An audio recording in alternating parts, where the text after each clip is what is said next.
ونادى أصحاب الجنة أصحاب النار أن قد وجدنا ما وعدنا ربنا حقا فهل وجدتم ما وعد ربكم حقا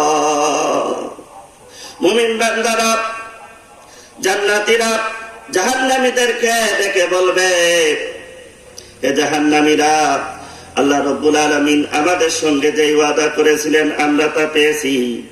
আল্লাহ তাআলা আমাদের সঙ্গে ওয়াদা করেছিলেন যদি আমরা আল্লাহর উপর বিশ্বাস স্থাপন করি, আখিরাতের উপর ঈমান আনি, নামাজ পড়ি, রোজা রাখি, আল্লাহর দ্বীন কায়েম করার জন্য শহীদ হয়ে রক্ত ঝরাই, তাহলে আল্লাহ রাব্বুল আলামিন আমাদেরকে জান্নাত দিবেন। আমরা সেই জান্নাত পেয়ে গিয়েছি।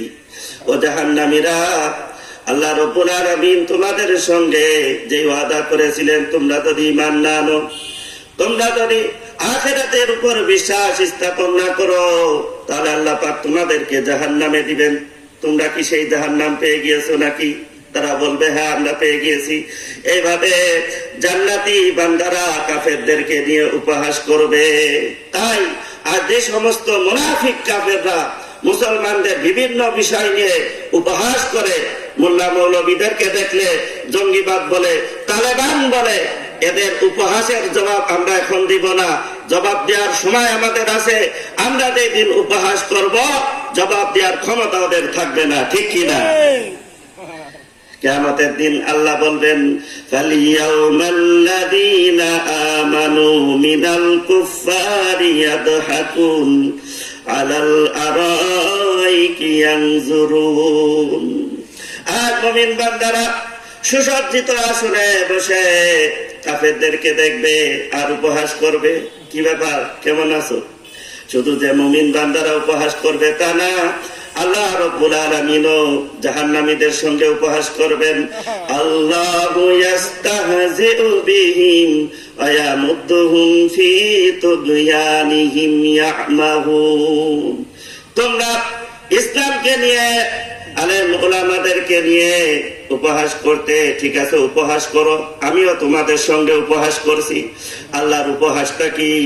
আল্লাহর উপহাস হলো তিনি এখন তাদেরকে খুব স্বাচ্ছন্দ্যে রাখবেন, এখন তাদেরকে শাস্তি দিবেন না। এই সুখ স্বাচ্ছন্দ্য দেখে তারা মনে করবে আমরা তো ভালো পথেই আছি। এরপরে আল্লাহ রাব্বুল আলামিন একদিন তাদেরকে পাকড়াও করবেন, চরমভাবে পাকড়াও করবেন। তাই দেখা যায় যারা ইসলাম বিরোধী, ইসলামের বিরুদ্ধে চলে, তারা দুনিয়াতে স্বাভাবিকভাবে একটু বেশি সুখ স্বাচ্ছন্দ্যে থাকে। আর যারা মুমিন তারা একটু কষ্ট ক্লেশের মধ্যে থাকে। এইটা দেখে তারা ধোঁকায় পড়ে যায়। তারা মুমিনদেরকে, মুসলমান বান্দাদেরকে ফকিরের জাত বলে গালি দেয়, তুচ্ছ তাচ্ছিল্য করে, ঠিক কিনা? আমাদের দেশের একজন বুদ্ধিজীবী বলেছিল 1400 বছর ধরে ইসলাম ইতর শ্রেণীর মাঝে টিকে আছে। নাউযুবিল্লাহ। এই শ্রেণীর লোকদেরকে আল্লাহ অবকাশ দেন যাতে তাদের অবাধ্যতার মাত্রা বাড়ে। এরপরে আল্লাহ পাক যখন ধরবেন শক্তভাবে তাদেরকে পাকড়াও করবেন, ঠিক কিনা? এসব লোকদের কথাবার্তা স্টাইলে মনে হয় তারা মুসলমানদের বিপদ আপদ দেখলে আনন্দ বোধ করে। যে মুমিন সে মুসলমানদের কষ্ট দেখে, মুসলমানদের বিপদ আপদ দেখে আনন্দ বোধ করতে পারে না। যে মুমিন সে মুসলমানদের কষ্ট দেখে, মুসলমানদের বিপদ দেখে আনন্দ বোধ করতে পারে না। খাঁটি মুসলমান তো এমন হবে যে অন্য মুসলমানের বিপদ আপদকে, কষ্ট ক্লেশকে নিজের বিপদ আপদ মনে করবে, ঠিক কিনা? হাদিসে এসেছে আল্লাহর নবী বলেছেন, আল মুসলিমুনা কারাজুলিন ওয়াহিদিন ইন ইশতাকা আইনুহু ইশতাকা কুল্লুহু ওয়া ইন ইশতাকা রাসুহু ইশতাকা কুল্লুহু। সমস্ত মুসলমানরা একটা দেহের মতো। যদি একটা দেহের এই চোখটা ব্যথা হয়, অসুস্থ হয়, তাহলে ইনিস্তাকা আইনুহু ইস্তাকা কুল্লুহু, তাহলে সারা দেহ সেই ব্যথা অনুভব করে, ঠিক কিনা? ইস্তাকা রাসুহু, যদি মাথা ব্যথা হয়, মাথায় যন্ত্রণা হয়, ইস্তাকা কুল্লুহু, তাহলে তামাম শরীর সেই ব্যথা অনুভব করে, ঠিক কিনা? মুসলমানদের অবস্থা এমন হবে একজনের ব্যথায় আরেকজন ব্যথিত হবে, প্রত্যেকের সুখে দুঃখে শরীক থাকবে। অতএব কোন মুসলমানের কষ্ট দেখে আনন্দ বোধ করা এটা খাঁটি মুসলমানের চরিত্র নাই, এটা হলো টাটকা মুনাফিকদের চরিত্র। ঠিক কিনা? মুনাফিকদের ব্যাপারে আল্লাহ কোরআনের মধ্যে বলেছেন ইন তামসাসকুম হাসানাতুন তাসুহুম ওয়া ইন তুসিবকুম সাইয়্যাতুন ইয়াফরাহু বিহা।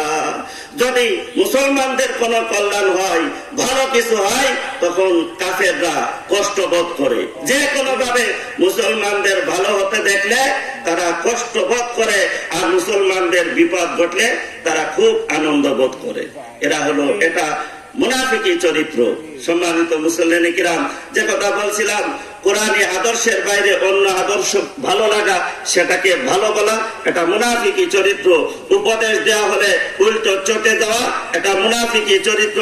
মুসলমানদের বিপদ আপদ দেখে আনন্দ বোধ করা, এটা মুনাফিকি চরিত্র।